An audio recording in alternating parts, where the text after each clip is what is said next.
Jangan Kalau di salah. PL, darah ganti darah. Itu benar kata Bang Juma. Saudara, Darah ganti di darah, nyawa dalam ganti kitabmu, nyawa gitu loh. di dalam kitabmu Ibrani Kalau di 10 dikatakan, dengarkan, Ibrani 10 dikatakan begini.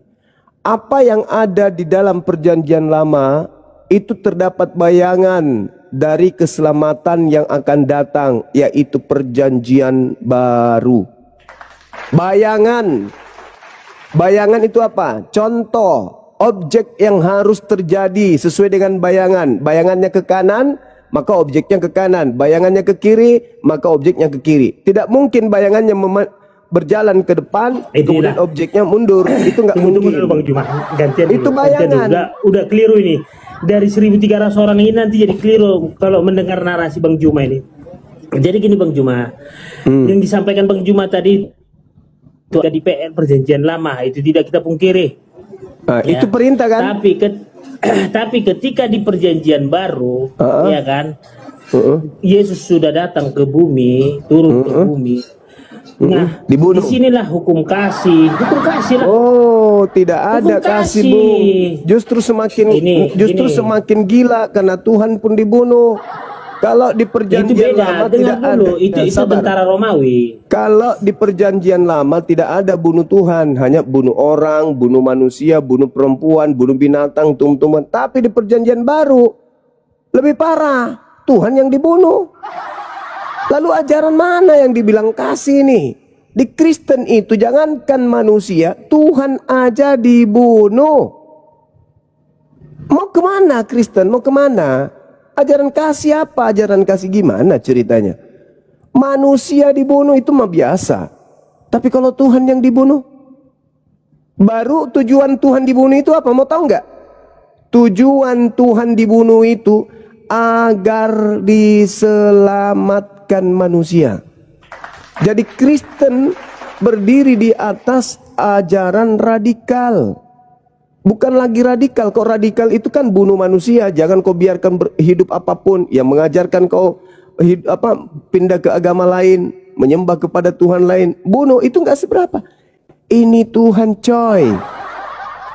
1 Korintus 15:17, tanpa pembunuhan terhadap Yesus Tuhannya Kristen, sia-sialah iman Kristen, dan Kristen akan tetap berada di dalam kuasa maut, kuasa dosa, tanpa pembunuhan kepada Tuhannya. Gimana ceritanya ada agama kayak gitu? Keselamatan dihasilkan dari pembunuhan. Kalau tidak bunuh Tuhan, tidak selamat. Apa dalilnya? 1 Korintus 15:19. Mana lagi dalilnya? Roma 14 nomor 9. Ada lagi Kisah Para Rasul 2 nomor 36. Coba saya tanya saudara-saudara Kristen, tanpa pembunuhan terhadap Tuhan kalian, kalian masih berada dalam kuasa dosa atau tidak? Jawab. Bagaimana caranya untuk masuk surga menurut Kristen? Syaratnya bunuh Tuhan. Jadi sekiranya orang-orang Kristen ini hidup zaman Yesus, maka tidak ada fungsinya tentara Romawi, tidak ada fungsinya iblis, tidak ada fungsinya Yudas. Kenapa? Orang Kristenlah yang pertama kali akan membunuh Yesus, bahkan makan daging dan minum darah Yesus. Itu fakta real. Demi apa? Demi angan-angan masuk surga, maka Kristen kudu wajib makan darah, makan daging Tuhannya sendiri.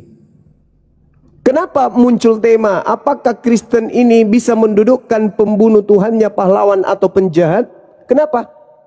Untuk menyadarkan bahwa ternyata Kristen ini tidak ada apa-apanya tanpa pembunuhan. Kristen ini tidak ada di dunia ini tanpa radikalisme. Kristen ini tak ada apa-apanya di bumi ini tanpa ada mimpi dari kuasa gelap membunuh Tuhan sendiri demi untuk keselamatan Kristen. Ada nggak agama di atas muka bumi ini yang bunuh Tuhannya? Nggak ada. Hanya agama Kristen. Habis itu Kristen mau mengatakan kami ajaran kasih loh. Saya saya dari lahir sampai usia kelas 3 SMP, kalau mendengarkan kata Kristen itu saya takut. Karena yang ada dalam benak saya itu penjajah. Maaf nih, ini fakta dalam hidup saya. Mau kayak mana? Saya buku-buku sejarah, yang ternyata di buku-buku sejarah itu Belanda, ada foto Belanda, orang Belanda pakai hitam putih, di belakangnya ada bangunan gereja, ada tanda salib. Begitu saya dengarkan Kristen, yang ada dalam benak saya itu penjajah, perampok, pembunuh. Nah ini dia. Itu nanti setelah besar saya lihat, oh Kristen itu ternyata begini. Jadi kalau sekarang di era merdeka, ajaran Kristen mengatakan ajaran kasih, itu seibarat pembunuh berdarah dingin. Habis melakukan pembunuhan, cuci tangan, ganti baju, cuci darah yang ada di tangan, semua yang di mulut. Habis itu pakai parfum, rapikan rambut, pakai baju baru, berjalan senyum-senyum. Selamat pagi, aku kasih loh kepada kalian. Padahal di rumah mereka ada patung yang kepalanya mengarah ke kiri karena ditombak lambungnya, dan dia jelas foto yang ada di situ adalah foto penganiayaan di atas pohon. Punyalah malu sedikit kalau memang masih bisa. Kalau nggak ada kepegadaian.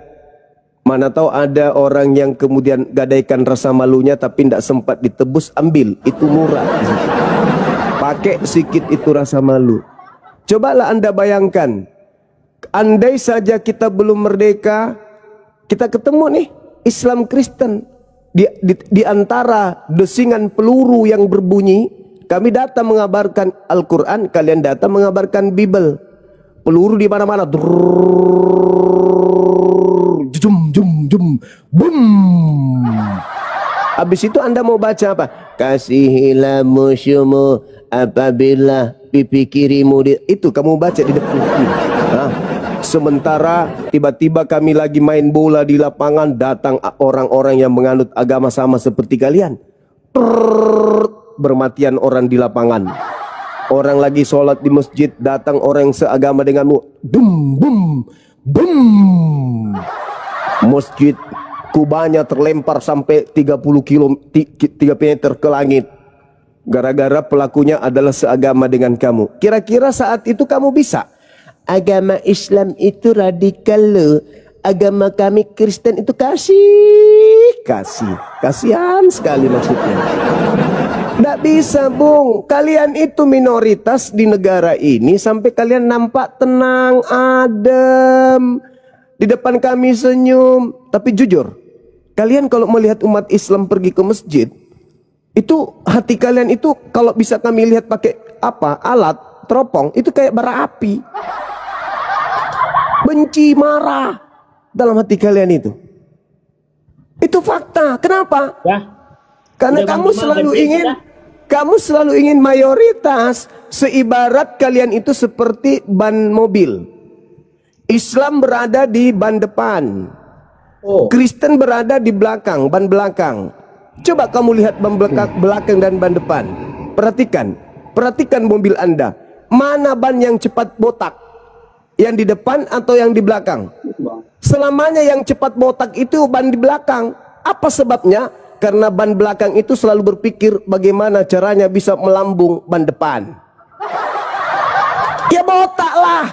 Lu mau mikir mau melambung ban depan kayak mana ceritanya? Nggak bisa tuyul. Ban belakang cepat botak karena selalu ingin menyalip ban depan. Tapi nggak bisa. Selalu ingin mayoritas, selalu ingin tampil. Mau jadi 01 RI tapi nggak bisa. Jadi 02 nggak bisa. Mau jadi nggak bisa. Susah. Jadi ban belakang itu tidak akan pernah pindah menjadi ban depan. Kecuali mundur. Nah, mau nggak kita mundur? Mau nggak kita mundur? Tentu kita nggak mau mundur. Kita harus maju. Maka terima nasib lo di belakang. Begitu saudaraku. Jadi jangan pernah saya izin tanggapi Bang Suma boleh. Islam itu agama radikal, sementara Kristen agama kasih.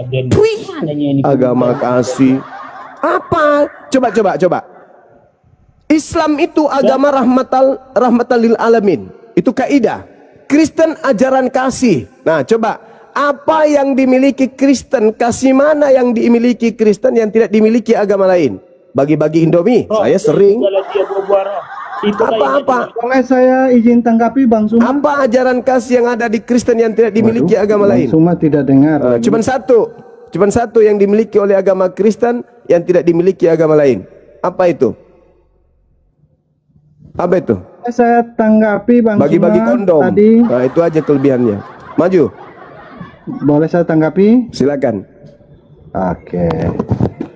Bisa tolong saya dibesarkan, saudara?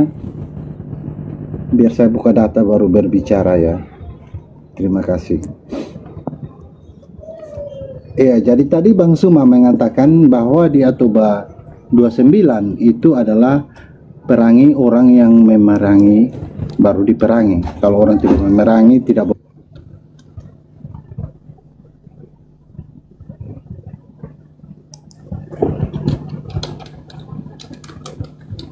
Masih mau melakukan melakukan perlawanan ternyata. Bang Suma kan bilang demikian kan. Saya ingin tahu Bang Suma, di sini kalimatnya perangilah orang yang memerangi kamu di mana Bang Suma? Itu ayat apa itu? Itu Atoba ayat tentang 29. apa? Tunggu dulu. Itu ayat yang menjelaskan tentang apa? Saya bertanya ya. Iya. Cuma tadi Bang Suma berkata di Atoba 29 adalah perangilah orang yang memerangi kamu. Itu asbabul nusulnya dulu. Asbabul nusul ayat itu apa? Ya saya nggak tahu, makanya Bang Suma tolong makanya jelaskan. Nanti Bang Suma tolong jelaskan. Kalau nggak apakah ngerti saat- asbabul Ya, nusul, kalau Ya, nggak ngerti sebentar, asbabul nusul, ya, kalau nggak ngerti bisa saya asbabul selesaikan nusul, dulu Bang Suma? enggak, pahami asbabul nusul dulu, jangan langsung di tengah. Asbabul nuzul ayat itu apa? Asbabul nuzulnya dulu Anda harus tahu. Apa Iya, yang Bang melatar Suma belakangi? bisa saya selesai dulu Bang Suma, bisa nggak? Iya, enggak. Kamu kalau mau menjelaskan Al-Quran, jelaskan dulu asbabul Enggak, nuzul. saya nggak menjelaskan loh Bang Suma. Kok Bang Suma suruh Enggak, saya jelaskan? kan Emangnya bertanya buat sama saya apa? ente. Kamu ngerti asbabul Buat apa nuzul saya ayat jelaskan itu? kitab orang lain? Saya tidak harus. Kamu tahu menjelaskan kitab asbabul orang nuzul lain ayat itu? untuk biar terlihat bijak ya, tidak seperti itu saudara. Kamu ngerti nggak asbabul nuzul ayat itu dulu? Saya tidak ngerti, maka saya Oh, ya bertanya udah, nggak kepada usah Bang dibahas Suma. kalau gitu. Saya selesaikan dulu pertanyaan saya. Bang Nggak Suma, usah tidak dibahas kasih kalau kamu nggak ngerti, ngapain kita bahas? Kan Bang Suma kan ngerti. Iya. Jangan ke situ Bang Suma perginya. ngerti, Kalau harus begitu menjelaskan kepada Anda nggak orang yang ngerti nggak- asbabul nuzul. Nggak ngerti. Tapi Anda mau Kok Bang bahas Suma itu. ngerti? Gimana Nggak mau ceritanya? menjelaskan kepada orang Anda yang nggak nggak paham ngerti. asbabul nuzul, tapi Anda mau memframing bahwa ini gimana ini maksudnya? Ini gimana maksudnya? Pahami dulu asbabul nuzul ayat itu apa? Iya, justru Bang Suma paham, maka saya bertanya kepada orang Tadi yang paham. saya sudah menjelaskan Akan samamu. menjadi salah kalau Saya bertanya tadi kepada orang sudah yang nggak menjelaskan paham. samamu.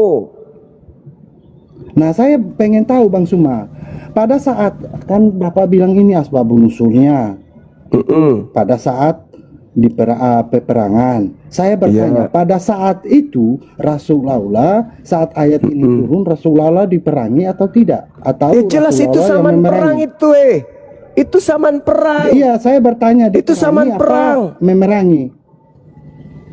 Itu saman perang Pertanyaan itu. pertanyaan Itu saya, Bang terjadinya Suma. pada Fokus, tahun Bang 9 Suma. Hijriah itu. Iya, Bang Suma, fokus pertanyaan saya. Saya bertanya Bang Suma, itu Rasulullah diperangi atau Rasulullah yang memerangi? Diperangi itu. Diperangi, Itu datanya mana? Iya. Itu masa Sejarahnya apa mana? itu? Itu tahun berapa? Aku tanya dulu. Itu tahun berapa? Dan perang apa yang terjadi di situ? Coba. Perang apa yang terjadi di sana? Saya nggak tahu, Bang Suma. Iya, kan makanya ngapain kau menjelaskan bahas itu, sesuatu yang kau makanya. tidak tahu? Nih, ku jelaskan samamu. Iya, Itu siapa yang terjadi pada memerangi, tahun 9 Rasulullah pada saat Hijriah. Rasulullah SAW sudah melakukan persiapan bersama dengan sahabat-sahabatnya melawan tentara Romawi. Oke? Paham? Pada masa itu sahabat-sahabat kemudian telah mengirim utusan ke daerah-daerah pinggiran kota untuk mengajak mereka agar bersiap-siap, dan seruan itu mendapat sambutan yang sangat-sangat luar biasa. Apa yang terjadi pada masa itu? Berkumpul 30.000 personil kurang lebih dari Madinah, dan juga ada juga di tengah-tengah mereka itu menurut sejarah kaum munafik juga ikut pada saat itu. Jadi memang pada saat itu perangnya luar biasa. Perang yang luar biasa yang kemudian terjadi selama 20 hari. Perang itu sudahlah panas, sudah terik di mana-mana, gersang terjadi. Nah, itulah yang kemudian yang dikenal dengan pasukan Rasulullah, di mana menurut sejarah berangkat dari negeri Syam untuk kemudian berperang melawan Romawi. Itulah yang disebut perang Tabuk. Paham? Itu ada sejarahnya itu. Jadi tidak begitu. Gimana? Tentara Romawi itu keturunan yang pernah membunuh Tuhannya. Itu yang diperangi Nabi. Iya, betul. Iya. Nah, itu. Jadi saudara harus tahu latar belakangnya.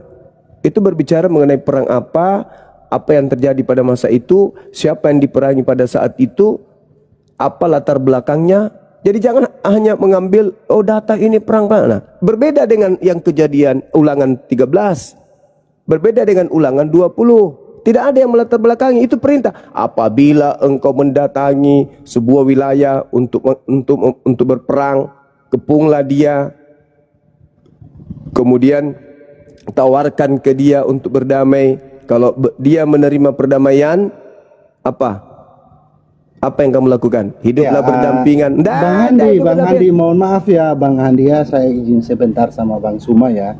Iya, kalau Bang Suma, dia menerima perdamaian, maka jadikanlah nanti saya menjelaskan hal itu, Bang Suma. Bang Suma tadi sudah mengatakan itu perang. Iya, berarti ayat itu kan hanya dipakai pada saat perang. Benar kan Bang Suma? Iya. Oke. Nah, sekarang Bang Suma, nanti saya menjelaskan tentang pernyataan Bang Suma tapi biarkan saya selesai dulu ya. Pernyataan saya Bang Suma sudah tentang membantah dalil ini, saudara. Tunggu. Saudara Rames, saya sudah membantah dalilmu. Sekarang kau bantah coba yang saya katakan tadi, Ulangan 10 itu Ulangan 20. Dengan yang ada di dalam kitab Kejadian Ulangan 13 yang saya ucapkan tadi, perintah membunuh orang yang mengajak menyembah kepada selain Tuhannya Abraham. Nah, coba kau bantah dulu itu, baru kau masuk ke Al-Quran lagi. Aku tidak paham. Saya bantah ya. Ya, silakan. Oke, begini Bang Suma, bisa tolong dibesarkan? Oke, Bang Suma, di sini di Yohanes 8. Kok Yohanes 8? Iya, sebentar Bang Suma, sebentar. Data nanti yang kau bawa tadi kok larinya ke Yohanes 8? Iya, itu kan datanya Bang Suma. Nanti saya lanjut ke sana Bang Suma. Enggak, jelaskan data itu. Loh, kok Bang, iya gampang. Jelaskan itu, data itu. Gampang itu.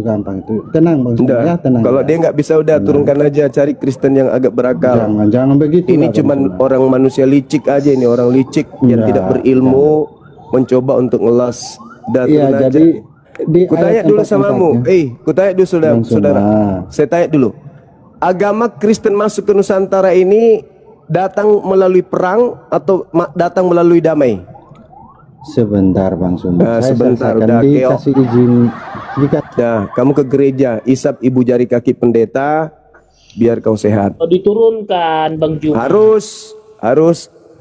Saya mau dia menjelaskan dalil sebagaimana saya menjelaskan dalil di mana dia membawa at-taubah tadi. Bang Juma, berarti Bang Juma belum membedah perjanjian lama sama perjanjian baru, perbedaan. Apa yang harus dibedah? Apa?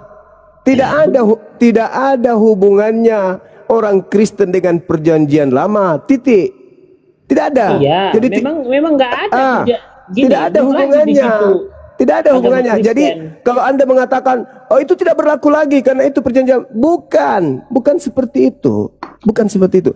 Jangankan mengenai perang, perjanjian lama mengajarkan Tuhan bukan manusia dan bukan anak manusia. Itu perjanjian lama. Tapi begitu di perjanjian baru, Tuhan menjadi manusia dan anak manusia. Itu kan maksud lo. Di dalam perjanjian lama Tuhan itu satu, tapi di dalam perjanjian baru Tuhan jadi tiga. Itu kan maksud lo. Di dalam perjanjian lama Tuhan maha kuasa. Tuhan maha kuasa. Begitu masuk di perjanjian baru Tuhan maha lemah. Itu kan maksud lo. Itu di perjanjian lama. Iya memang. Tapi dalam implementasi radikalisme, oke, ini kita berbicara bukan skala kecil. Kita berbicara mengenai agama. Itu temanya. Kristen apakah agama radikal? Itu. Kalau tidak agama radikal, cari pondasi awalnya. Kristen ini muncul dari apa? Kisi-kisi apa yang membuat dia muncul? Apakah dia kemudian muncul karena diajarkan dulu baru diperangi? Enggak. Tetapi Kristen muncul berasal dari peperangan antara Yesus melawan iblis. Saya ulang lagi. Agama Anda itu berasal dari peperangan. Peperangan antara Yesus melawan iblis. Apakah Yesus kalah dengan iblis? Menang. Kalau begitu, iblisnya kena pelonco. Yesusnya selamat, yang mereka lakukan pembunuhan adalah yang bukan Yesus. Tapi yang namanya penyesat, licik, yang tadinya bukan Yesus, dirubahnya kembali menjadi Yesus. Terjebaklah kalian. Makanya muncul tema pembunuh Yesus, pahlawan atau penjahat. Bingung kalian kan? Kenapa? Itulah intinya. Karena Kristen berdiri dari peperangan.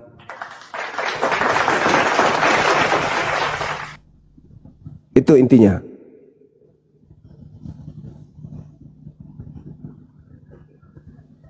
Udah gantian, Bang Juma. Ya.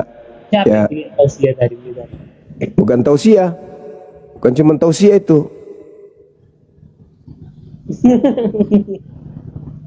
Jadi gini ya, inilah salah menafsirkan. Makanya gini ya, Bang Juma, yang dimana kedatangan Yesus itu Bang Juma nggak tahu arti dari kedatangannya ke bumi, turun ke bumi. Ini yang membuat salah. Ini yang membuat salah semua. Makanya Yesus itu datang untuk Kepas, dengar kepas, udah nggak usah banyak cakap kok kepas. Sengaja tema ini ku buat kepas karena banyak fitnahan Kristen terhadap Islam. Kemarin aku naikkan tema Islam agama cabul, ku naikkan Kristen agama cabul. Tidak ada yang bisa bantah karena narasi-narasi itu selalu kalian sampaikan kepada Islam. Nah di sini kok malah aku paling banyak oten. Pentolan oten semua sini berkawan aku. Mau bom semua. Biar dengar mereka semua. Sob katul, biar dengar semua. Tapi gak ada yang berani naik. Nontonnya di bawah. Untuk membuktikan. Dan jadi dokumentasi. Kalau narasi kalian selama ini mengatakan, oh Islam radikal, Islam. Jadi ketampol sama kalian. Bantah yuk. Bantah. Yang selama ini kalian dengar dari bapak-bapak gereja. Hanya ikut-ikut aja. Ayo buktikan. Kalau kalian tidak bisa membantah narasi atau tema ini, jelas yang radikal siapa? Kalian bos. Buang kata-kata itu. Aku minta Islam, buang kata itu. Kristen kalian yang jadi pengikut, buang kata-kata itu. Jadi gini, Blender. Kau harus tahu dan kau menyaksikan bahwa banyak gereja ditutup, dirusak, ya. Apakah itu ajaran Islam, Blender?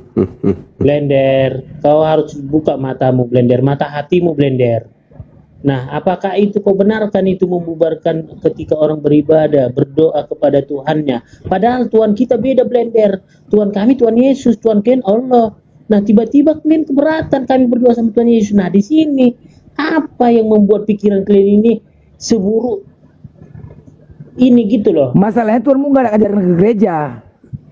Itu aja. Ada nggak ke gereja ngajarkan? Kamu punya istri. Itu istrimu. Kamu punya hak kepada istrimu. Kau mau menggaulinya, itu hakmu. Tapi ketika kau menggauli istrimu di depan umum di tempat kami diam saja, gitu. Ngapain kau ganggu aku? Kan istriku sendiri, gitu. Maksudnya gitu. Itu nggak ke situ. Kok nggak ke situ? Itu Bang Juma, Itu Kayak logikanya. gini, Bunda, panutan muslim kayak gini. Lah itu cara logikanya, Bung. Nggak Itu bisa logikanya. dianalogikan ke sana. Aduh, Lah iya, kan kau mengatakan Tuhanku dan Ini Tuhanmu sama, mengenai padahal yang kami keyakinan sembah dan adalah Tuhan iman. kami sendiri. Memang betul. Yang kau tiduri istrimu sendiri, tapi kau tiduri di depan kami, kan itu nggak lucu. Gini loh. Di dalam Apalagi konstitusi, ya, di dalam konstitusi, hukum dasar negara, undang-undang dasar sudah diatur bebas Negara. beragama. Biar dia pengacara Bang memang, Hendi. biar Tunggu kita dulu, bicara Bang Hendi, undang-undang nanti sama dia. dulu. Soalnya belum tuntas nih sama Bang Juma pencerahan. Nah, kalau Bang Juma nanti udah cerah, baru Bang Hendi, karena Bang itu loh. Jadi artinya gini loh, semua ataupun setiap warga negara berhak untuk beribadah, ya kan? Berhak untuk percaya kepada Tuhannya. Nah, ketika kami Kristen berdoa dengan baik, berkumpul, nah tiba-tiba datang teman-teman Bang Juma, aduh gimana cara berpikir, datang padahal nggak diundang, buat rese, tahu nggak Bang Juma, buat rese, buat kegaduhan gitu loh, padahal nggak diundang yang datang itu gitu loh, padahal kita mau berdoa, memuji, Pas, memuliakan udah ke pas. Allah. Enak gue dengerin suara lu, udah. Nah, sekarang begini, saudara Kepas, Anda itu kan pengacara, ya kan ya. Ketika berbicara mengenai hak asasi manusia dalam kaidah kebebasan beragama dan keyakinan, kita tahu bahwa agama, keyakinan kita itu adalah hak fundamental yang diakui oleh Undang-Undang Dasar 1945. Anda tahu itu kan? Negara kita menjamin berdasarkan pasal 28E ayat 1 Undang-Undang 45. Di situ kita umat Islam yang pernah belajar tentang ketatanegaraan dijelaskan bahwa setiap orang berhak untuk memeluk agama dan berhak beribadah menurut agamanya. Menurut agamanya. Kan begitu. Kita diatur oleh undang-undang kan. Ada hak kita dan ada hak agama lain. Apa hak kita? Hak kita adalah memeluk agama yang kita yakini. Kedua, hak kita adalah beribadah menurut agama kita.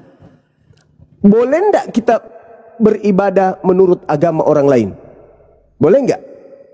Ada enggak kemudian cakupan Undang-Undang 45 membolehkan itu? Kita boleh menganut agama di mana ketika kita beribadah, kita menggunakan cara ibadah agama lain. Boleh enggak? Tidak. Ada enggak diatur itu? Ada. Boleh beribadah menggunakan cara-cara ibadah agama lain? Boleh? Ada diatur? Tidak boleh. Tidak boleh. Sedangkan Kristen ketika beribadah, siapa yang kalian panggil? Allah. Boleh rupanya kayak gitu. Itu aja kalian sudah melanggar. Jangan dulu melebar kemana-mana. Tidak, justru ini dasarnya yang kalian tidak sadari. Hak fundamental dalam setiap kita membahas tentang diri kita sebagai warga negara, yang harus kita dudukan itu undang-undang kita sendiri, jaminan negara terhadap kita sendiri, pasal-pasal yang ada di dalam undang-undang kita itu sendiri. Dalam kaitannya dengan beragama, kita memang punya hak, yaitu bebas memeluk agama apapun dan bebas beribadah menurut agama masing-masing. Bukan melakukan peribadatan menurut agama orang. Ini aja kalian sudah keliru. Secara berjamaah kalian itu salah. Dari awal kalian itu salah. Kalian punya Tuhan, kalian punya agama itu kan Kristen. Kalian punya agama itu kan Katolik, Advent, Pantekosta. Di mana agama kalian itu bukan dibuat di Indonesia. Agama kalian itu bukan lahir di Indonesia. Agama kalian itu lahir di sono. Maka kamu harus beragama, menganut agama berasaskan terhadap sumber agamamu. Jangan kau masuk ke Indonesia mengatasnamakan agama Katolik, agama Aliteng, tapi pada implementasinya kau langgar sendiri undang-undang. Kau bertuhan dengan mencerminkan Tuhan agama yang bukan kamu anut. Itu sudah melanggar. Umat Islam di Indonesia ini begitu sabar. Coba Tuhanmu berdasarkan agamamu siapa? Elohim Yahweh. Elohim Yahweh. Saya kalau lihat orang Kristen beribadah bukan Elohim Yahweh. Yang ada Allah. Allah Bapa, Allah Anak, Allah Roh. Dari mana Kristen mencuri kata Allah ini coba? Artinya pasal 28E ayat 1 Undang-Undang 45 sudah dinodai oleh agama kalian secara lembaga. Kamu sendiri, mulutmu sendiri loh yang berkata Tuhannya Kristen adalah Elohim Yahweh. Terus kalian beribadah di tengah-tengah kami dengarkan kalian ibadah. Harusnya kau panggil Elohim Yahweh yang ada di surga, dimuliakanlah namamu. Tapi apa yang kau panggil? Tuhan Allah Bapa, Tuhan Allah Anak, terpujilah kalian berdua. Itu kan? Ada enggak kemudian dasar-dasar pijakan kalian menggunakan kata Allah itu berdasarkan undang-undang? Ada enggak? Enggak ada. Itulah yang saya katakan Kristen itu seperti kemudian menulis di atas kertas dengan menggunakan apa? Arang. Menggunakan arang.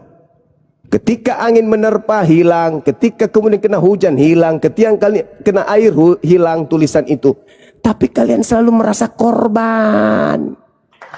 Kalian nggak tahu sendi-sendi agama kita itu, Bung, diatur Undang-Undang 39 tahun 1999 ya, tentang hak asasi manusia, jelas mengatur bahwa kita Islam, Kristen, Hindu, Buddha berhak untuk memeluk agama dan berhak untuk meyakini agama kita masing-masing.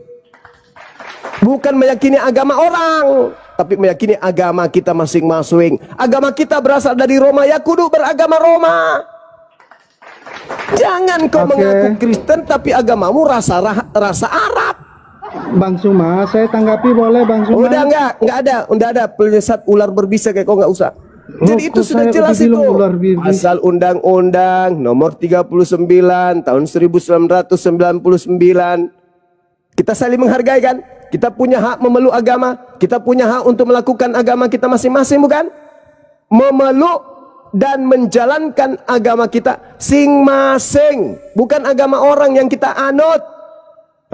Kita ke gereja menggunakan baju koko, menggunakan hijab, menggunakan jilbab, menggunakan mukena.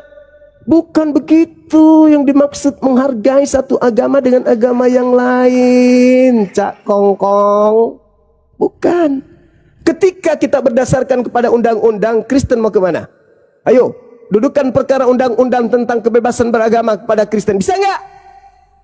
Comot semua kata gereja Isa Al-Masih itu. Bakar semua, hapuskan, ganti semua Bible yang menggunakan kata Alkitab itu.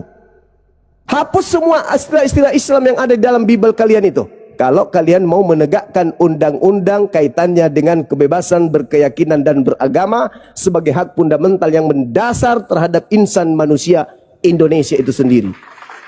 Kalian ini memang susah diajarin. Kenapa? Antara nawaitu negara kita ini memberikan ruang kepada masyarakat penduduk Indonesia untuk memeluk dan menjalankan agama masing-masing, itu tidak bisa diberlakukan terhadap Aliteng. Kenapa? Karena Aliteng itu sebuah kelompok yang dianut dengan misi amanat agung menyebar dengan cara menyerupai masyarakat mayoritas, baik budaya, bahasa, pakaian, perilaku, sikap, tindak tanduk, dan hubungan emosional. Itu yang dianut agamamu. Paulus mengajarkan teladanilah aku. Paulus mengajarkan kepada orang Yahudi pura-pura jadi Yahudi, kepada orang Roma pura-pura jadi Roma, kepada orang yang taat Taurat, pura-pura. Makanya ada prinsip, aku mengutus engkau cerdik seperti ular, jinak seperti merpati. Itu mau dianut oleh Kristen sesuai dengan niatan undang-undang? Tidak bisa. Bagaimana kalian mau menjalankan undang-undang, di sisi lain agamamu disuruh kalian nyamar-nyamar? Gimana caranya? Hah? Belum lagi SK2 Menteri, tidak boleh menggunakan atribut-atribut agama lain. Bisa nggak kalian keluar dari sana? Nggak bisa. Jadi tidak selaras memang antara asas-asas kekristenan dengan undang-undang yang ada kalau kita mendudukkan perkara dengan sebenarnya. Cuman negara kita ini kan negara yang adil, mencoba adil terhadap siapapun yang ada di bawah kuasa dan kepemimpinan bangsa dan negara yang kita cintai ini. Tapi kalau kita ingin mendudukkan, nggak bisa coy. Bibelmu itu nggak bisa. Karena Bibelmu mengajarkan kalian harus berpura-pura. 1 Filipi 1:18. Yesus diberitakan dengan maksud jujur, dengan maksud mengelabui, dengan maksud berpura-pura. Semangat duplikasi, propasis, berpura-pura, mengelabui, menipu, atau dengan maksud jujur, aku tetap bersuka cita. Tidak bisa. Tidak bisa kitab ini didudukan dengan undang-undang Indonesia. Nggak bisa. Indonesia mengajarkan jangan menyerupai agama lain, tetapi kitabmu mengatakan boleh menyerupai agama lain. Ada C1, ada C2, ada C3, ada C4, ada C5, ada C6. Kalau C6 parah lagi, lebih parah lagi. Karena sudah nampak seperti syekh, sudah nampak seperti ulama, penampilannya sudah seperti kiai.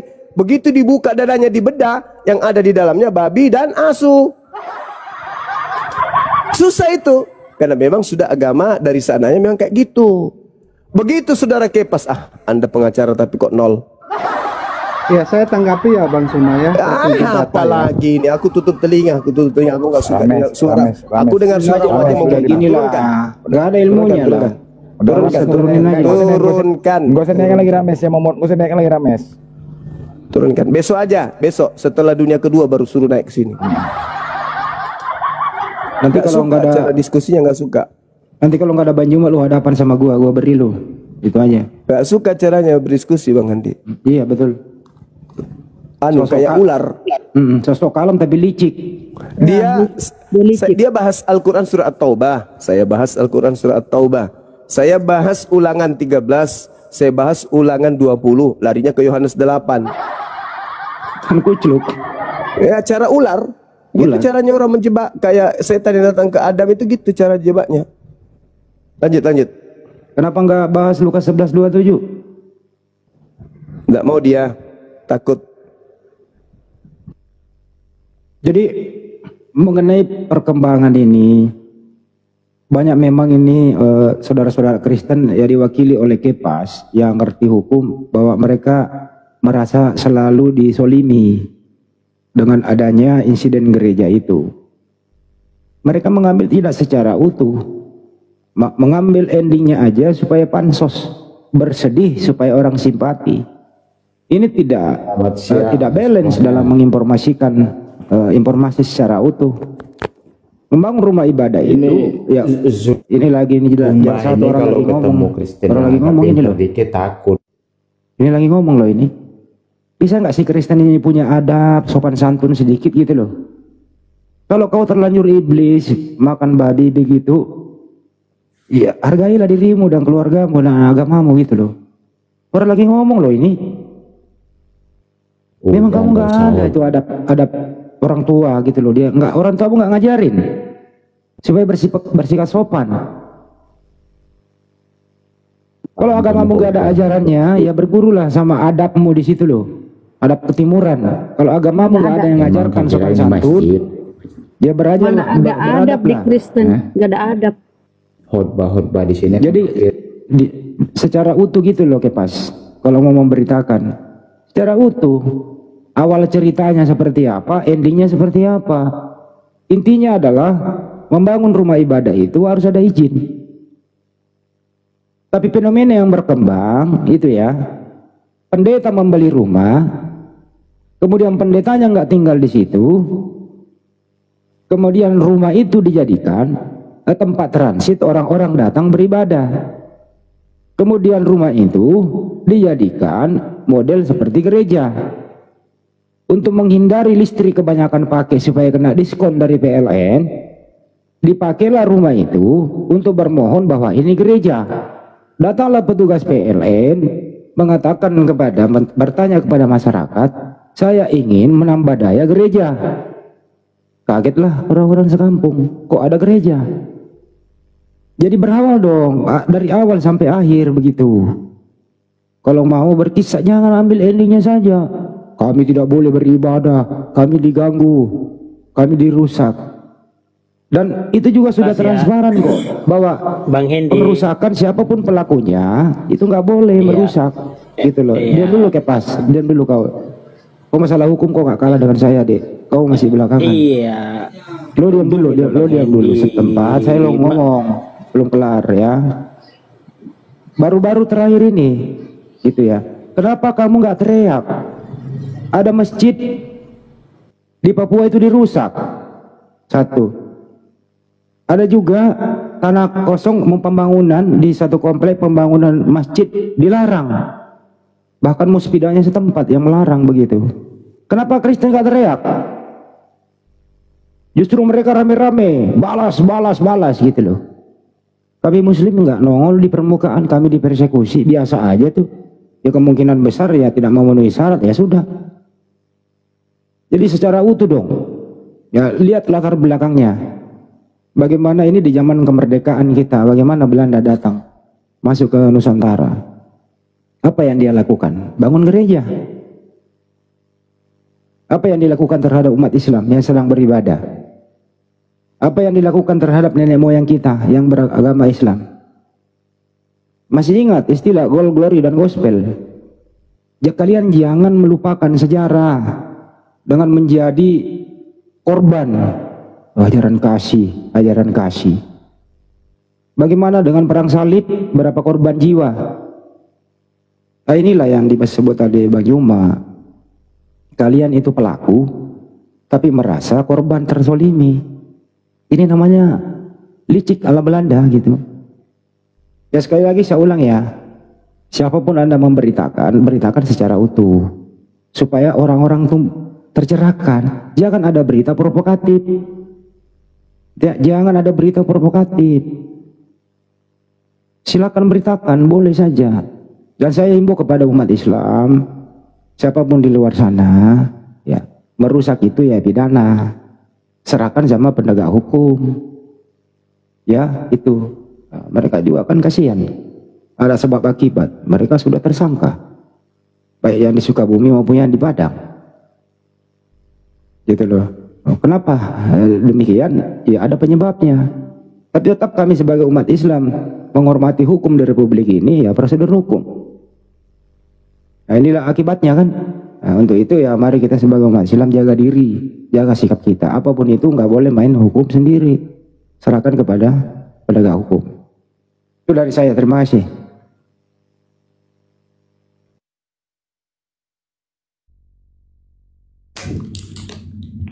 Nah ini, Ini udah selesai. apa yang kamu sampaikan? Nih. Ini Mau angkat saya topik apa? Saya mau bertanya sama si Zuma aja. Mau buat topik apa yang kamu bahas? Iya sama Zuma lah. Kalau sama Topik kau itu nggak ada apa? apa-apanya. Topik apa? Sama Zuma, sama kamu itu nggak ada apa-apa. Topik apa yang kamu bahas? Iya ketuhanan lah. Di sini kan lintas agama. Ya topiknya apa yang kau sodorkan di sini? Yang apa yang saya bilang sama kamu, saya mau nanya sama Zuma kok. Topik apa yang kamu mau bawa, yang kau kuasai? Nah, Sesuai tema aja nggak? Sesuai tema mau ikut nggak? Oke, sesuai tema ya. Ya, Ya, Zuma dibuka dong mute-nya. Udah kau Ayo, sampaikan lah, kau Zuma. sampaikan. Enggak, Jagal, kau sampaikan tema ini, kau bantah, kau tanggapin silakan. Narasi kau. Iya, Zuma buka dulu mute-nya kok kayak Iya kucing bercakap aja kau, ketemu bercakap aja. ini. Alah. Yaudah sampaikan Jangan aja sesuai tema. Zuma. Loh, kau ngapain nih kau nih? Nanti didengar udah narasi kau. Brenda, kalau nggak mau diatur, kalau nggak mau diatur, tendang aja ke neraka. Ini room kita kok. Saya mau nanya sama Zuma, alasan dari tema ini, kalau memang Kristen itu agama radikal, dia ngambilnya dari mana dalilnya gitu loh. Itu Wah, saja, di Bible banyak jelaskan banget tolong, itu. gitu. Di Bible banyak banget. Nggak usah banyak. Oke, saya kasih satu. Saya kasih di PB aja deh. Saya kasih di PB aja. Lukas 11. Saya kasih data. Ngapain kamu yang Nggak mau menjawab? dengar, kan? Emangnya Zuma nggak? Lukas berani 11:27. Lukas 11:27 baca. Saya itu mau diskusi sama dasarnya Zuma, emot. bukan sama kamu, Handi. Lukas 11:27 coba baca. Bagi seterusnya lanjut. Benar ya, silakan. Paham? Paham nggak? Kok Zuma? Kurang mau diskusi sama Zuma, kok kamu yang kepanasan? Ya, halo. Zuma, silakan. Udah Ya. monitor, Bang. Ya, gimana? Ya, nah ini kan Ya. berdasarkan tema ini kan Pertanyaan. Kristen ya pertanyaan saya dari tema ini kan Kristen agama radikal.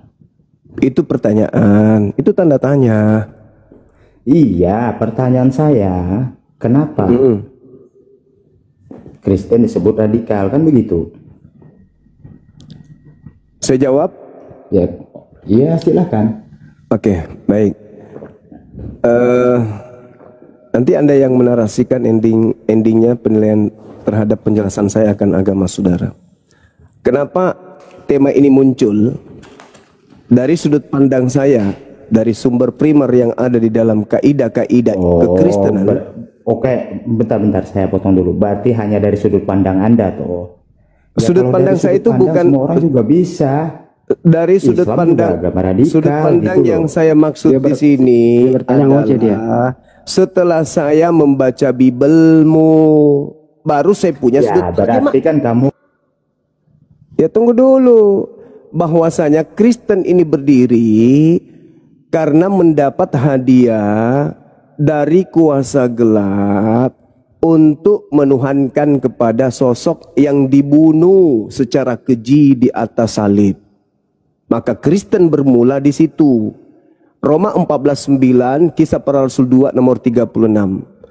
Kristen berdiri dari hasil radikalisme terhadap sosok yang bernama Yesus Kristus yang kemudian mati secara mengenaskan di atas salib lalu dilantik untuk mereka menjadi Tuhan dan Kristus. Itu dalil.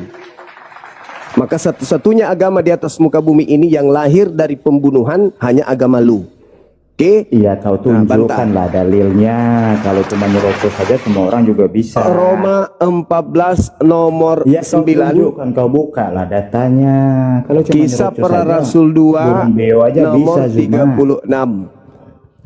Dah selesai. Dibuka lah. Bantah. Dibuka lah. Kalau Kayak cuma ini kan nyerocos memang doang, ini anjing satu nih. Kalau cuma ngomong dia ngomong juga, dia nggak mau dengerin. Saya sudah bilang datanya. Dan tidak perlu saya tunjukkan karena di sini bukan sekolah minggu. Saya nggak perlu menunjukkan data karena sekarang sudah canggih. asumsimu enggak. Begitu guru sudah menjelaskan, murid tinggal lihat di buku cetak. Anak-anakku sekalian, termasuk kamu jaga, itu ingusmu sudah keluar itu, lap dulu. Ya, jangan kau lap di bukumu. Ini anak dari kemarin begitu itu kerjamu. Nah, lap lagi di meja temanmu punya. Astagfirullahaladzim. Otak aja enggak benar Ya, cara lap, kau. gitu ya, lap Sok pakai rambut, membela Islam. rambutmu saja, gitu. Nah, sekarang kau buka itu buku cetak yang ada di depanmu. Islam Kau enggak buka paham. Roma 14 nomor 9. Buka. Islam aja kamu enggak Buka. Buka. Kamu pura-pura mau membela Islam gitu loh.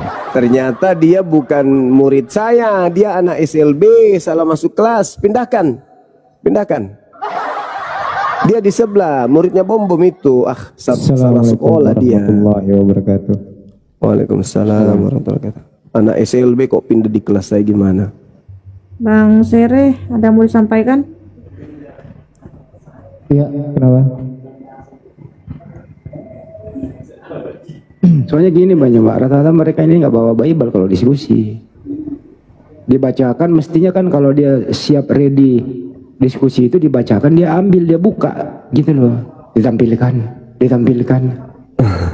Gimana sih diskusi kayak gitu? Padahal kita sudah bantu loh, penginjilan malah. Beritakanlah Injil. Nah, kita sudah bantu beritakan. Aku di bawah aja yang Bang ya, biar ada ruang dua untuk konten ya Bang. Iya Bang. Ya. Assalamualaikum warahmatullahi wabarakatuh. Waalaikumsalam Warahmatullahi wabarakatuh. Kata Yesus, bagi mereka yang tidak setuju akan menjadi rajanya, bawalah Ya, kemari. artinya kan Bunlah di ketika depan kita mata. berbicara harus ada data. Kita yang bicara kok suruh orang yang membukakan datanya. Berarti kamu nggak punya Bible di situ, monyet. Mestinya kau siap di situ kalau diskusi. Bukan masalah tidak punya Bible-nya, orang yang nyerocos kok jadi Kan Bang Juma udah baca datanya tadi. Woi, Bang Juma udah baca. Bang Juma udah baca, kau nggak percaya, kau lah yang buka di situ. Itu Benar nggak hasil bacanya? asumsinya itu hasil asumsinya bukan datanya. Hakim. Udah.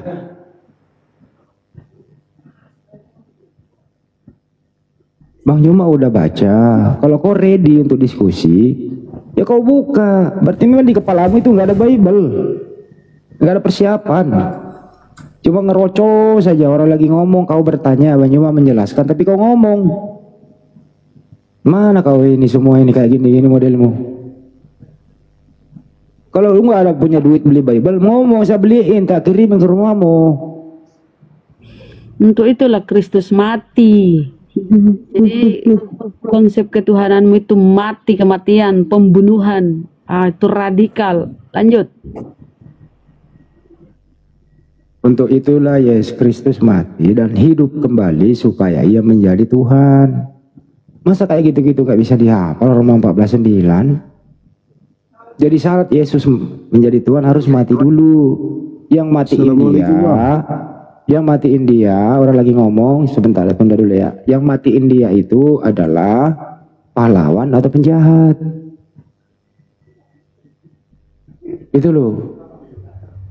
Nah, justru yang matiin dia ini adalah orang-orang yang jahat, terutama Yudas yang dirasuki oleh iblis, menunjukkan di mana Yesus berada, kan gitu.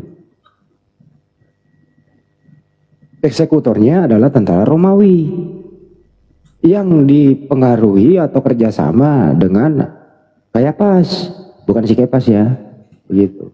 Nah, pelaku-pelaku ini itu ya, tindakannya radikal nggak? Orang tidak bersalah kok mau dihabisin kan gitu. Nah, ada sekelompok orang memanfaatkan keadaan ini, dijadikan sarana penebus dosa. Dan kalau tidak ada begini yang terjadi, mereka tidak punya Tuhan. Kan itu masalahnya di sana. Nah, kalau udah saya kayak begini terus terang dan terang benderang, mereka tidak mau menanggapi. Jawabannya hanya satu. Selama ini ke Bang Juma apa itu? Itu nubuatan Bang Juma. Itu doang jawabannya, nubuatan. Nubuatan aja jawabannya. Topiknya di sini ada tanda tanya. Ya, kalau ada tanda tanya begitu, karena topik ini tidak muat kata banyak, mestinya dia selektif, jeli. Nah, di sebelum Kristen, apakah? Karena ini tanda tanya, berarti di belakangnya apakah, atau kenapa, atau mengapa? Ya, apakah Kristen agama radikal? Ya, datanglah masuk di sini menjelaskan, oh bukan, kami ajaran kasih, buktinya ini loh, gitu loh. Itu baru diskusi namanya. Ini sudah ada pertanyaan, dia yang bertanya. Jadi kalau nggak siap diskusi nggak usah naik, malu-malukan coy. Ngerocos saja kerjaanmu itu. Memang kau harus cocok berhadapan dengan blender. Blender memang harus hadapi orang kayak gini. Karena blender ini udah kebal dengan kayak ginian, pengalaman. Bahkan blender itu bisa buat data sendiri yang tidak bisa kau temukan dimanapun. Nah, ini lagi nih, silakan disambut ini. Mudah-mudahan punya persiapan nih. Silakan. Kenapa kalian ini ribut terus? Kau maling. Selamat sore teman-teman. Selamat sore. Langsung topiknya aja Bang, silakan. Kristen agama yang benar, ya betul itu, tidak salah. Kok ada mana benarnya? Salah baca dia. Loh, itu kamu tulis di atas, gimana kamu ini kok aneh aja kalian ini. Coba Saya depresi. Coba Orang kamu pakai modifikasi. bentar lu benar. Coba kamu pakai data di Bible kalau Kristen itu agama yang benar. Coba data apa yang dipakai? Silakan kita tunggu. Monggo. Kamu kok nggak cerdas betul kamu ini. Aduh. Aku tuh mau diskusi dengan orang-orang agak cerdas. Kalau congor malas. Ya silakan Anda. Mau pakai nggak kamu aku data. tanya? Dengerin dulu. Kamu kan klaim ini Kristen agama yang benar. Nah silakan pakai data. Data di mana Kristen agama yang benar? Silakan. Waduh, banyak. Kristen Ya, itu silakan. agama kasih. Gimana sih Apa? Kristen itu agama kasih. Tertulis di mana? Mengasihi. Oh, banyak. Satu Kasihilah coba. mutumu. Mintalah berkat bagi orang yang menganiaya kamu. Berdoalah bagi orang yang mencaci maki kamu. Itu Coba bisa diimplementasikan itu dalam kehidupan Banyuma, silakan. Aduh, kamu kok congor. Jadi ini kalau hanya tertulis, apapun bisa tertulis, tapi prakteknya tidak semua orang bisa lakukan. Terus saya lebih mantap. Mau nggak? Kalau di Kristen, di mana Kristen pernah menyebar meninggalkan Roma dengan cara damai? Di mana? Kristen sampai ke Indonesia itu gimana jalan ceritanya? Ini mah kalian. Ayo, ini pertanyaan sederhana aja. Pertanyaan sederhana kepada saudara. Kakek nenekmu itu memeluk agama Kristen itu sejarahnya gimana? Coba sejarahnya keturunanmu, keturunan kakekmu sampai bisa memeluk agama penjajah itu gimana ceritanya? Supaya kami tahu ajaran kasih Kristen itu betul, tidak hanya teori di atas. Oke. Kau diam. Coba. Saya jelaskan sama kamu ya. Kristen Siap. itu dibawa oleh negara yang mayoritas orangnya cerdas, Bang. Enggak, saya tanya Justru Muslim kakek ini nenekmu. dibawa negara yang enggak cerdas. Kakek nenekmu itu sampai dia bisa seagama dengan penjajah itu sejarahnya gimana? Ya. Nenekmu dulu kan itu animisme. Penduduk asli Indonesia ini kan animisme. Dengar dulu. Nah, dia masuk agama Kristen itu ceritanya gimana pertama kali, coba? Saya ingin tahu. Kasih tahu kamu ya. Ketika bangsa Portugis dan bangsa Belanda mendarat di Indonesia, kakekmu datang mencari rempah-rempah. Ya, kakekmu mereka ngapain? datang membawa kecerdasan. Coba bayangkan. Udah turunkan ini penyesat. Katanya Belanda datang membawa kecerdasan. Tengoklah dia mutar balikkan kayak Paulus kan. Kayak Paulus. Iblis datang menyesatkan, dibilangnya yang datang adalah Yesus katanya. Assalamualaikum warahmatullahi ta'ala wabarakatuh. Waalaikumsalam warahmatullahi ta'ala wabarakatuh. Jadi dia kayak Paulus yang datang kepadanya penyesat, tapi diajarkan yang datang kepadanya adalah apa? Yesus Kristus. Aduh, mirip.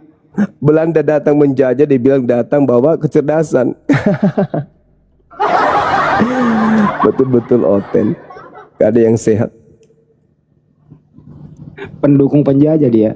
Iya, datang membawa kecerdasan katanya.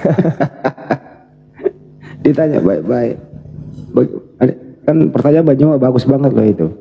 Kalau saya ditanya, Andi, kenapa kau beragama Islam? Kenapa nenek moyangmu beragama Islam? Bukankah sebelum masuk Islam itu nenek moyang kita aliran kepercayaan, animisme? Nah, saya bisa jawab. Gampang jawabnya.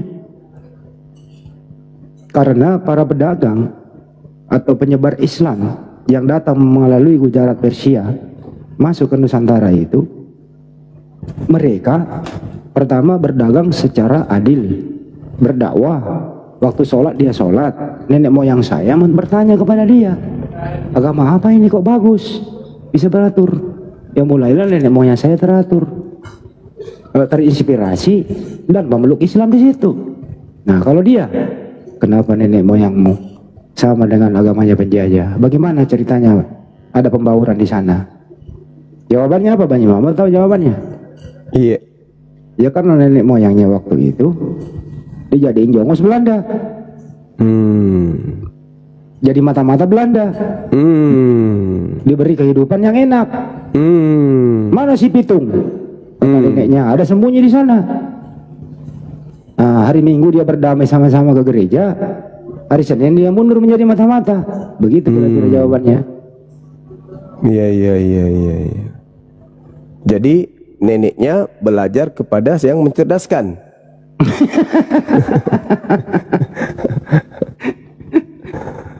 Aku mau urusan sama ini dulu, Jagal.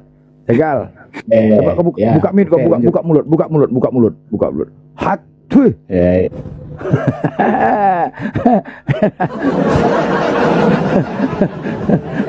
Udah masuk mulut.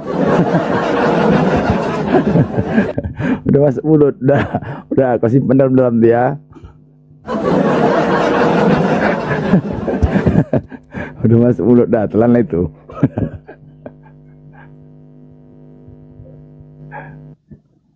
Jadi hotel-hotel ini banyak lah di rumah mayat itu, makanya dibilang ada kawan aku kerja di rumah mayat. Ini kenapa lah orang Kristen ini setiap mayatnya kok diangkat kepalanya ringan kali katanya. Kenapa? Dibanding-bandingkan dengan Islam. Kalau Islam agak berat.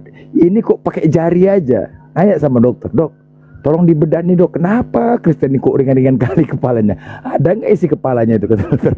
Ada nggak? Nggak tahu, nggak berani dokter. Jadi hotel itu ada nggak isi kepala? Nggak ada rupanya isi kepalanya. Jadi udah tahu lah ya kalau ringan-ringan gak ada isi kepala teman-teman ya. Cuman mau diskusi sama mereka, isi kepalanya nggak ada. Ditanya lah. Kalau kalian ada punya kerja kawan-kawan kerja di rumah sakit penjaga mayat, tanyalah. Kalau yang Kristen pasti ringan kali kepalanya. Ringan kali. Dia angkat pakai jari satu aja angkatnya bisa. Nggak ada isi kepalanya rupanya. Memang mereka ini loh Bang Blender, teman-teman semua di sini, mereka nggak ngerti, mereka sebenarnya ngerti sejarah tapi dia belokkan sejarah.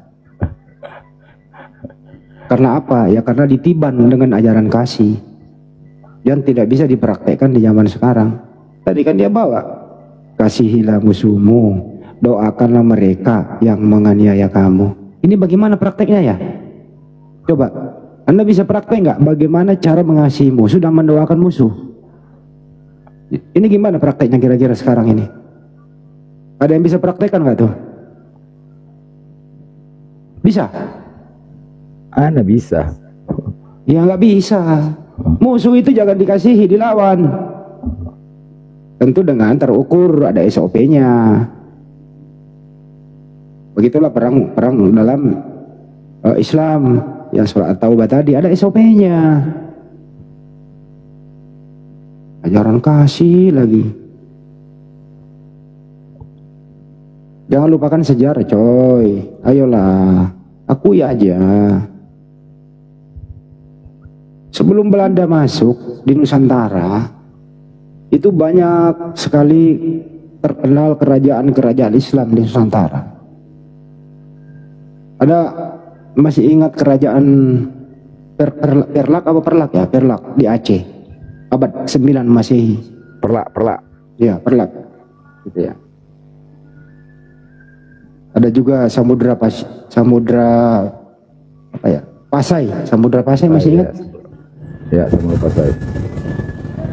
Kerajaan-kerajaan Islam damai waktu itu. Datang Belanda porak-poranda. Waktu itu belum ada Kristen loh itu. Sudah ada Kristen nggak di zaman itu? Belum ada. Belum, damai aja kan Bang? Damai. Belanda datang dengan kecerdasan katanya. Auzubillah bin Zalik. Apa ini coba orang kayak gini?